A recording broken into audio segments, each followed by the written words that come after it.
முதல் வாசகம். சிம்சோனின் பிறப்பு முன்னறிவிக்கப்படுகிறது. நீதித்தலைவர்கள் நூலிலிருந்து வாசகம். அதிகாரம் 13, இறைவசனங்கள் 2 முதல் 7 முடிய, 24 முதல் 25 முடிய. அந்நாள்களில் சோராவைச் சார்ந்தவரும் தான் குலத்தவருமான ஒருவர் இருந்தார். அவர் பெயர் மனோவாகு. அவர் மனைவி மலடியாயிருந்ததால் குழந்தை பெறவில்லை. ஆண்டவரின் தூதர் அப்பெண்ணுக்கு தோன்றிய அவரிடம், நீ மலடியாய் இருந்ததால் இதுவரை குழந்தை பெற்றெடுக்கவில்லை. ஆனால் இனி நீ கருவுற்று ஒரு மகனை பெற்றெடுப்பாய். இப்பொழுது கவனமாயிரு. திராட்சை ரசமோ மதுபானமோ அருந்தாதே. தீட்டான இதயம் உண்ணாதே. ஏனெனில் நீ கருவுற்று ஒரு மகனை பெற்றெடுப்பாய். சவரக்கத்தி அவன் தலை மீது படக்கூடாது.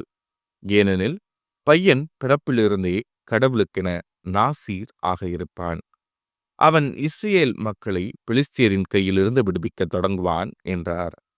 அப்பெண் தம் கணவிடம் வந்து கூறியது, கடவுளின் மனிதர் என்னிடம் வந்தார்.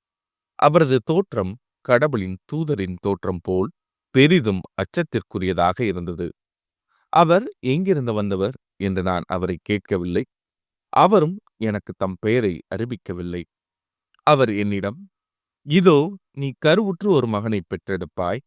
ஆகவே நீ திராட்சை ரசமோ மதுபானமோ அருந்தாதே. தீட்டான எதையும் உண்ணாதே.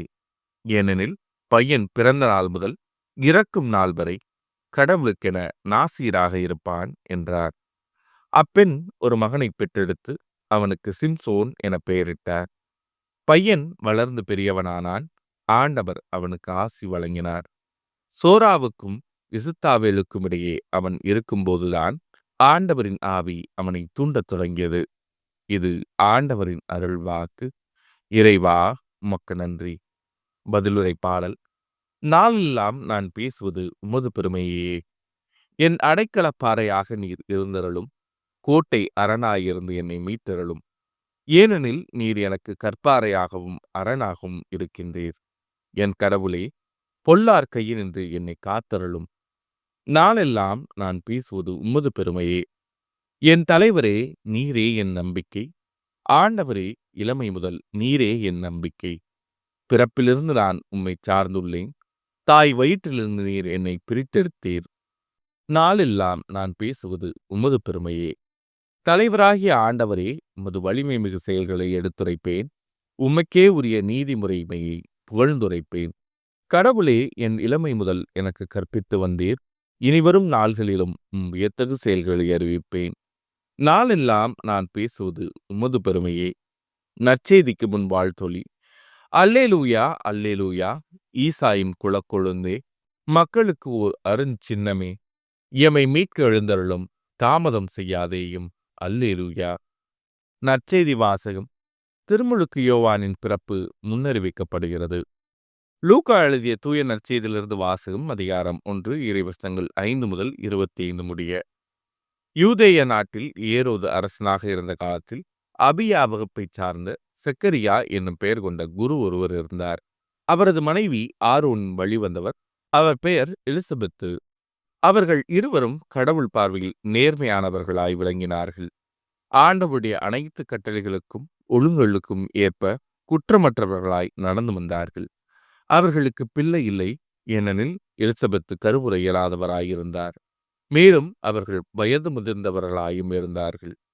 தம்முடைய பிரிவின் முறை வந்தபோது செக்கரியா கடவுளின் திருமுன் குருத்துவ பணி ஆற்றி வந்தார். குருத்துவ பணி மரபுக்கு ஏற்ப ஆண்டவரின் திருக்கோவிலுக்குள் சென்று தூபம் காட்டுவது யாரென்று அறிய சீட்டு குலுக்கி போட்டபோது அது செக்கரியா பெயருக்கு விழுந்தது. அவர் தூபம் காட்டுகிற வேளையில் மக்கள் கூட்டத்தினர் அனைவரும் வெளியே இறைவிடம் வேண்டிக் கொண்டிருந்தனர். அப்பொழுது ஆண்டவருடைய தூதர் ஒருவர் தூப பீடத்தின் வலப்பக்கத்தில் நின்றவாறு அவருக்கு தோன்றினார். அவரை கண்டு செக்கரியா அச்சமுற்று கலங்கினார். வானதூதர் அவரை நோக்கி, செக்கரியா, அஞ்சாதீர். உமது மன்றாட்டு கேட்கப்பட்டது. உம் மனைவி எலிசபெத்து உமக்கு ஒரு மகனை பெற்றெடுப்பார். அவருக்கு யோவான் என பெயரிடுவீர். நீர் மகிழ்ந்து பேறு வகை கொள்வீர். அவரது பிறப்பால் பலரும் மகிழ்ச்சி அடைவர். அவர் ஆண்டவர் பார்வையில் பெரியவராயிருப்பார். திராட்சை மதுவோ வேறு எந்த மதுவோ அருந்த மாட்டார். தாய் வயிற்றில் இருக்கும் போதே தூய ஆவியால் முற்றிலும் ஆட்கொள்ளப்படுவார். அவர் இஸ்ரேல் மக்களுள் பலரை தம் கடவுளாகிய ஆண்டவரிடம் திரும்பி வரச் செய்வார். எலியாவின் உளப்பாங்கையும் வல்லமையையும் உடையவராய் அவருக்கு முன் செல்வார். தந்தையரும் மக்களும் உளம் ஒத்துப்போகச் செய்வார். நேர்மையாளர்களின் மணலை கீழ்ப்படியாதவர்கள் பெறச் செய்வார். இவ்வாறு ஆண்டவருக்கு ஏற்புடைய ஒரு மக்கள் இனத்தை ஆயத்தம் செய்வார் என்றார். சக்கரியா வானதூதரிடம், இது நடைபெறும் என எனக்கு எப்படி தெரியும்? நான் வயதானவன், அதுபோல் என் மனைவியும் வயது முதிர்ந்தவராயிற்றே என்றார்.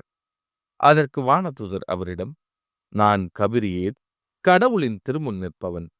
உம்மோடு பேசவும் இந்த நற்செய்தியை உமக்கு அறிவிக்கவும் அனுப்பப்பட்டேன்.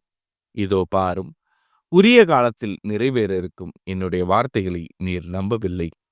ஆதலால் அவை நிறைவேறும் வரை நீர் பேச்சற்றவராயிருப்பீர்.